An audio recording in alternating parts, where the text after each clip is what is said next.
Vamos a ver, voy a intentar explicarte este ejercicio que te mandó la profesora, tener una variable con esta función de densidad, calcular el texto uniformemente más potente de tamaño alfa para este contraste de hipótesis. Vale, utiliza el lema de Neyman-Pearson. He visto también que aquí hay un examen en febrero de 2017, que la pregunta 3 también construye el test de Neyman-Pearson para este contraste de hipótesis con esta función de densidad y tal. Vale, entonces es una pregunta factible de entrar a examen. Esta pregunta está metida dentro del tema 7, contrastes de hipótesis, y es una pregunta un poco teórica. Entonces, para que entiendas un poco el propósito del ejercicio, en qué consiste el ejercicio, y así lo puedas trabajar mejor y de cara al examen lo tengas sin ningún tipo de duda, necesitas saber un poco de la teoría de contrastes de hipótesis. Un poco, vale, muy superficialmente te explico ahora, porque no estamos aún en el tema 7. No te preocupes si la secuencia no es lineal. Vale, no hemos visto el tema 3, 4, 5 y 6, pero bueno, son temas casi independientes. No son independientes, pero se puede explicar uno sin necesidad del otro. Entonces te explico muy brevemente esto para que entiendas un poco la teoría. No sé si te haré dos vídeos o un vídeo bastante larguillo, pero vamos, la teoría me va a costar unos 10-12 minutos explicártela. ¿Vale? Veamos, un contraste de hipótesis. ¿En qué consiste? Mira, volvemos un poco al ejercicio inicial, aquel que teníamos que medir la altura de las personas, ¿vale? Teníamos una muestra de 200 datos, ¿vale? Nos íbamos a la Plaza de Valladolid y medíamos a 200 personas, ¿vale? Y como sabemos que esa variable de estudio se mueve como si fuera una normal, ¿vale?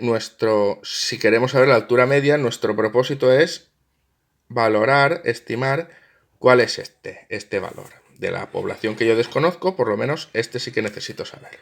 Entonces, con esta muestra, yo hago un poco de estadística descriptiva y saco la media.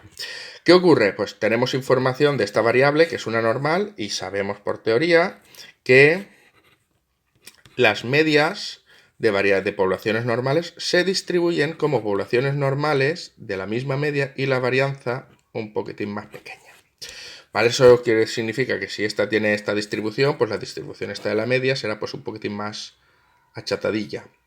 ¿Vale? Porque si centramos aquí la media, el punto de inflexión es donde está, ahí está una distancia sigma. Entonces, nu más menos sigma me está diciendo que es este intervalito, hasta el punto de inflexión. Entonces, como aquí la sigma es un poco más grande, aquí más pequeña, pues este es más achatado, no sé cómo se dice, achatado o no, achatado será este, ¿vale? Un poco más cerradito aquí. Entonces, nuestra misión es saber, preguntarnos si estos datos, si esta media con estos datos son suficientemente potentes para asegurar que la media esta que saque de aquí se acerca bastante a la media poblacional. Entonces, tenemos que hacer eso, es un contraste de hipótesis sobre este valor. Tenemos que preguntarnos si la media se puede acercar a este valor. Imagínate que aquí nos da 1,77. Pues si la media puede ser 1,77 o alternativamente, ya que este valor no me sirve, pues yo tengo un valor secundario que puede ser 1,79, por ejemplo. ¿Vale? Los de Valladolid son bastante altos. Entonces, esto es mi contraste de hipótesis.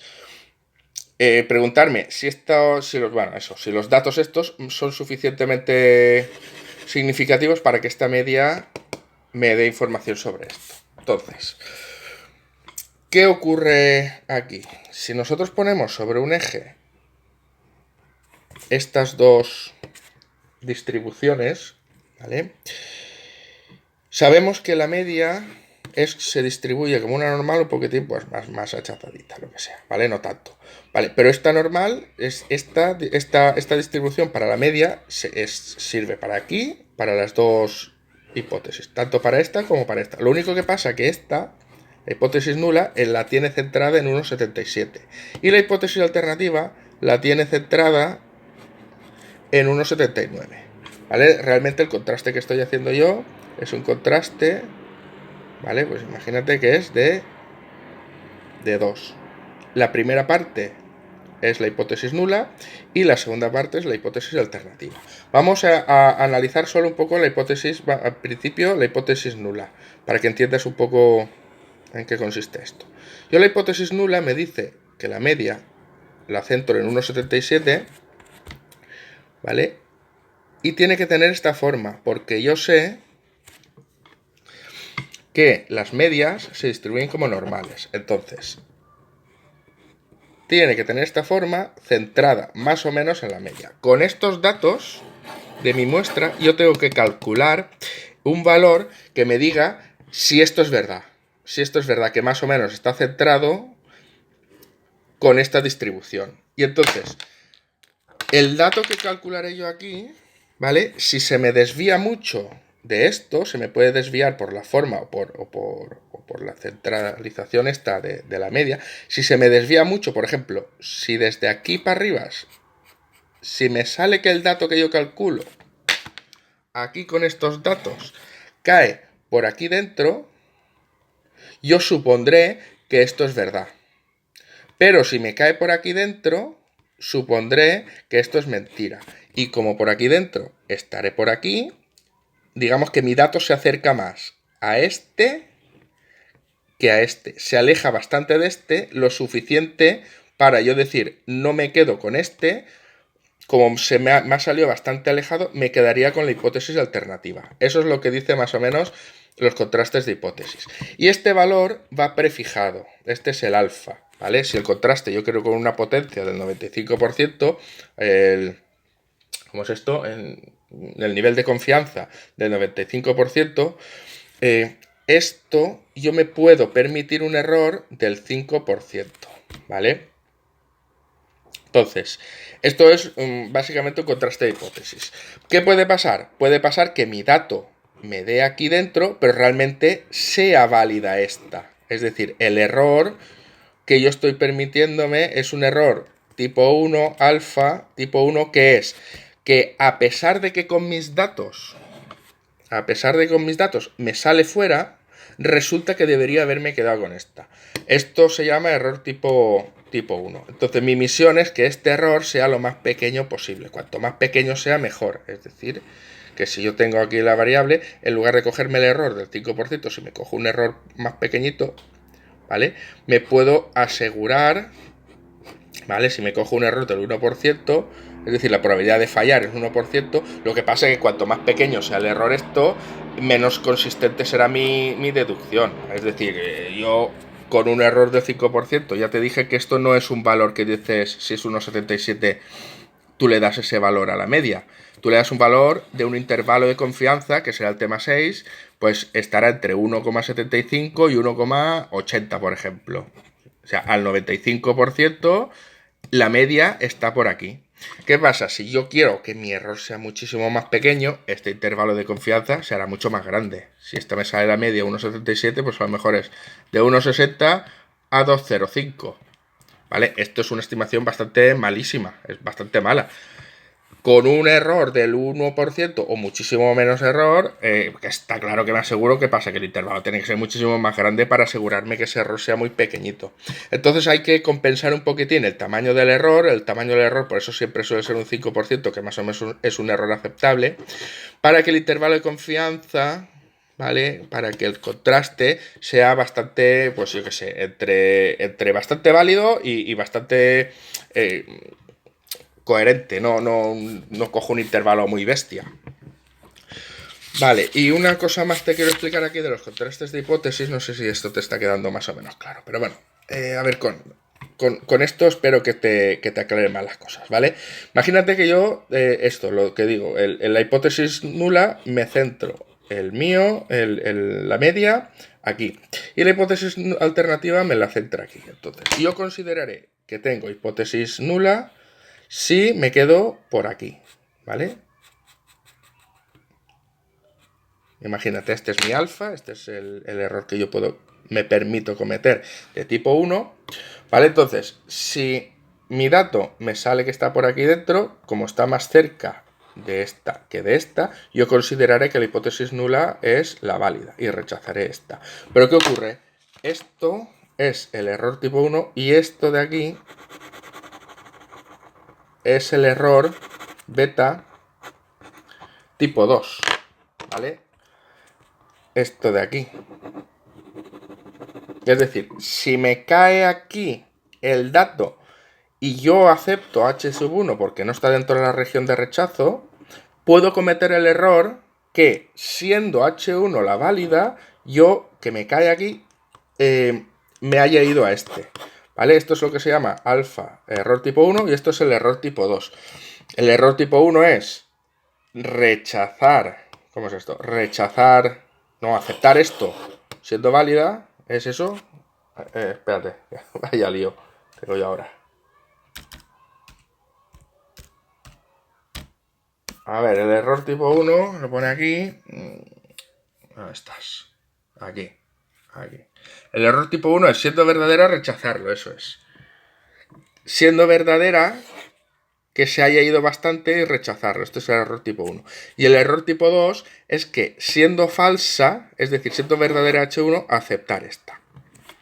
Entonces ya podrás haber visto que si yo minimizo el error tipo 1, el error tipo 2 se me hace más grande. ¿Vale? El error tipo 2 se me hace más grande. Y si intento minimizar el error tipo 2, el error tipo 1 me saldría muy grande. ¿Vale? No son independientes, ¿vale? Uno influye en el otro. Entonces la idea es intentar cogerlo, este límite, de forma que el alfa y el esto, la compensación, sean más o menos coherentes en los dos. Porque lo contrario de beta, que sería todo esto de aquí, este área de aquí, 1 menos beta, es lo que me dice que la potencia del contraste. Cuanto menor error tipo 2 cometa, ¿vale? El contraste será más potente. Lo que pasa que me arriesgo a cometer mucho error tipo 1. ¿Vale? Esto es un poco la idea de los contrastes de hipótesis, muy superficialmente, ¿vale? Que la idea siempre se ha explicado como solo con uno, ¿vale? Con la región de rechazo esta, pero la idea de los contrastes es esta, tienen las dos juntas, entonces si me alejo de una, me estoy acercando más a la otra.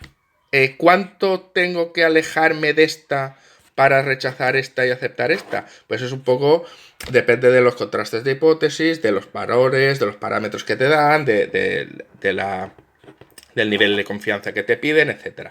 Entonces, nosotros vamos a intentar crear contrastes de hipótesis que sean potentes. Cuanto más potentes, cuanto más potencia tengan, pero también que minimicen, es mejor. Es decir, buscar cuál es el punto óptimo para que la compensación de uno con el otro me dé los mejores resultados posibles. Vale, esta teoría era importante que la conocieras porque la voy a usar, haré referencia a ella, para que entiendas un poco también en qué consiste el tema 7. El tema 7 está tratando de los contrastes. Entonces, ¿cuáles de los contrastes son los más potentes que hay? Si estuvieras en otra carrera que no fuera matemáticas, ni estadística, a lo mejor ADE o DADE o economía o alguna de estas cosas, de los contrastes de hipótesis, estas dos cosas que ahora te diré que son, no los verías, te irías directamente a los contrastes de hipótesis. Hacer contrastes de hipótesis ya muy estudiados. Por ejemplo, lo pone aquí, nos iríamos aquí.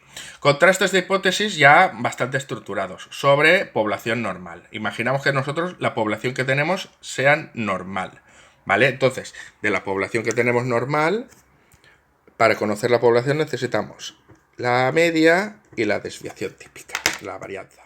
Entonces, queremos hacer un contraste de hipótesis para conocer la media, pero si sabemos la varianza. Es decir, punto 1. Queremos estimar esto con esta varianza conocida, que nos dice, por ejemplo, que sea 3. Pues si nosotros queremos estudiar la media, utilizaremos, como sabemos, la media muestral de una muestra y el contraste que utilizaremos será este contraste, ¿vale? Si conocemos la varianza, ya que conocemos la varianza, en la fórmula se podrá poner aquí la varianza. Entonces, el valor, a ver dónde me lo he dejado, aquí. Para calcular, como te digo, en el contraste de hipótesis, para calcular el valor que me dice si acepto o rechazo, si me quedo dentro o fuera, utilizaremos esta fórmula, ¿vale? Y esta fórmula, si nos preguntan la media y sabemos la varianza, ¿vale? Entonces, usaremos esta fórmula sabiendo que se distribuye como una normal 0,1. Ya veremos los contrastes. ¿Qué ocurre si queremos hacer un test sobre la media, pero que desconocemos la varianza? ¿Vale? Lo que te he dicho. Aquí, en esta, en lugar de ser un 3, es desconocido. No conocemos ni esto, y queremos estimar la media. Queremos estimar la media, pero sin saber este valor. Pues no podemos utilizar esta fórmula, ¿vale? Tenemos que utilizar esta fórmula, que es un poco más tosca, que ella no se distribuye como una 0,1 normal 0,1, sino que esta se distribuye como t_student n-1 grados de libertad, con esta fórmula. Y este será el estadístico que nos permitiera decir si aceptamos h sub 0 o h sub 1, o rechazamos h sub 0. ¿Qué ocurre si queremos estimar la varianza? Es decir, tenemos una normal y queremos estimar la varianza. Pues puede ser una varianza conociendo la media, aplicaremos esta formulita que es un h cuadrado, o sin conocer la varianza, aplicaremos esta fórmula que es un h cuadrado de n-1. ¿Qué ocurre si queremos estimar dos poblaciones? En lugar de estimar una, estimar dos, tenemos dos poblaciones y queremos saber si las medias son iguales. Entonces el test más potente es este, el de resta de media, no sé qué cuántos, que es una normal 0,1. Si queremos estudiar las varianzas o media, con las medias si son iguales con varianza desconocida, con varianza conocida. ¿Vale? Esto es un poco la teoría del 7. Si queremos estudiar, aquí pone, para estudiar, comparar las varianzas, usaremos la f de Snedeker. ¿Vale? Entonces, como te he dicho, si en lugar de estudiar matemáticas estudiaras otra carrera, solo verías estos contrastes, porque ya sabemos por teoría que estos contrastes son los más potentes para estudiar lo que estamos dando. Queremos estudiar este sin conocer este, el más potente es ya el que hemos visto ahí en la formulita. Queremos estudiar este desconociendo este, pues ya sabemos cuál es el test más potente. O sea, ya usaríamos la teoría. ¿Qué ocurre? Como tú estás en matemáticas, vale, vas a aprender esto, pero también vas a estudiar la teoría de cómo crear test más potentes. Y aquí es donde viene la primera parte del tema. Estos dos métodos, tanto el de Neyman-Pearson como el de el TRV que hará test de, ¿cómo es esto? De razón de verosimilitudes, ¿vale? Esto son teoría para crear los contrastes de hipótesis más potentes. Aquí conocemos que es una normal, pero imagínate que nosotros no conocemos la distribución. Sabemos que es una sigma elevada a menos sigma tal. De esta distribución, que no es tan conocida como una normal, ¿vale? Estos contrastes están basados en que la población es una normal, pero hay muchísimos más contrastes. Hay contrastes basados en que la población es un h cuadrado, entonces yo quiero estudiar pues el parámetro, que es una Poisson y quiero estudiar su parámetro. ¿Vale? Todo esto está estudiado con poblaciones conocidas, distribuciones conocidas. ¿Qué ocurre si las distribuciones no son conocidas? Y uno puede hacer un contraste hasta que no sepa cuál es el mejor contraste. Entonces, si esta distribución que es desconocida me refiero que no está tan trillada como estas, es conocida porque conozco la formulita, pero para hacer contrastes sobre esta distribución debo saber cuáles son los contrastes más potentes. Y Neyman-Pearson es una técnica para crear contrastes de hipótesis potentes a través de su formulita. Y este es otra forma para crear test contraste de hipótesis potentes a través de la formulita. Es decir, esta es una parte teórica de la carrera de matemáticas, bueno, de estadística, que es, primero, contraste de hipótesis. Pues mira, tenemos que usar los más potentes. ¿Cuáles son los más potentes? Pues un poco de teorías, o si pasa esto. Vale, ya sé la teoría. ¿Cómo construyo test más potentes? Pues el Neyman-Pearson hicieron una forma, una metodología para crear test más potentes, y el TRV es otro para crear test más potentes, ¿vale? Ahora, como ya sabes crear test más potentes, ya vamos a hacer contrastes, no sobre estos que has creado o que creas, sino vamos a hacer ya contrastes sobre lo más habitual que nos encontramos en variables, que siguen distribuciones conocidas. En este caso, parece ser que tú solo vas a hacer contrastes de hipótesis sobre poblaciones normales. Entonces, te tienes que saber todos los contrastes de hipótesis. Lo normal es que estos contrastes, estas formulitas que hemos estado viendo aquí, te den un formulario. Tener el formulario para que no te tengas que aprender, para que no te tengas que aprender la formulita, te den el formulario. Pero bueno, al final son 3 formulitas que cuando haces 4 ejercicios te las sabes. ¿Vale? Y entonces esta es la teoría de del ejercicio, en qué consiste este ejercicio en Neyman-Pearson. Vamos a demostrar un contraste de hipótesis potente sobre una función que nos den. Bien, vamos a ver este ejercicio ya, pero bueno, aún te falta un poquitín de teoría, ¿vale? Te lo voy a explicar ahora, seguimos un poco de teoría, ¿vale? Aún no nos metemos de lleno en el ejercicio. Sea una variable aleatoria con esta distribución, hace este contraste de hipótesis, me dice el lema, me dice la pregunta, construye un test que sea más potente, ¿vale? Entonces, esto que dice el Neyman-Pearson esto hay que entenderlo, ¿vale? Y es la teoría que te voy a explicar un poco. Es esto que dice aquí, ¿vale? Entonces, nosotros, ¿vale? Aquí ahora verás que esto a mí me ha liado un poco. Ahora te diré en qué momento esto me ha liado. Esta es la función de distribución del parámetro esta. Se distribuye así si las x son mayores que 0. Entonces, esto es lo mismo que poner una función a trozos, que es e elevado a sigma menos x, si x es mayor igual que sigma, y 0 en el resto, si x es menor que sigma. Esto, a ver, es lo mismo más o menos, lo que pasa que esto me ha hecho falta a mí para entender una cosa de la notación, que me estaba mareando una cosa. Entonces, al entender esta función en lugar de así, se entiende mejor otra cosa. Vale, ahora después lo verás. Entonces, el lema Neyman-Pearson me dice que yo si construyo un test, esto es una función basada en la muestra, esta función mide la probabilidad de rechazar h sub 0. Esto es lo que mide esta función. Esta función es la probabilidad de rechazar h sub 0. Es decir, que es lo mismo que construir un test.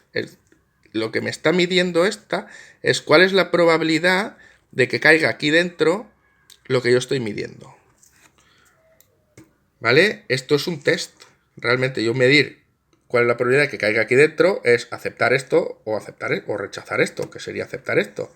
Por lo tanto, esto es un test y el test lo mido mediante la probabilidad de rechazo de h sub 0.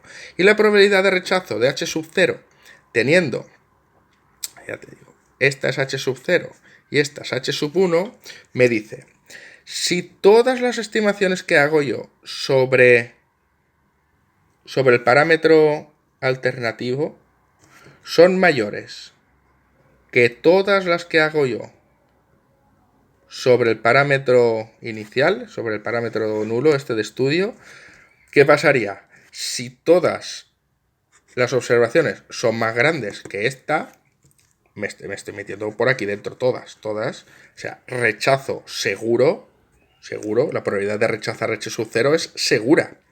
¿Qué pasa si son iguales? Es decir, que me encuentro por aquí dentro. Hay ratos que me encuentro aquí, ratos que me encuentro allí, pues hay una probabilidad gamma, que está entre 0 y 1, ¿vale? Esta probabilidad gamma, de rechazar h sub 0. Vale, esto no me dice nada.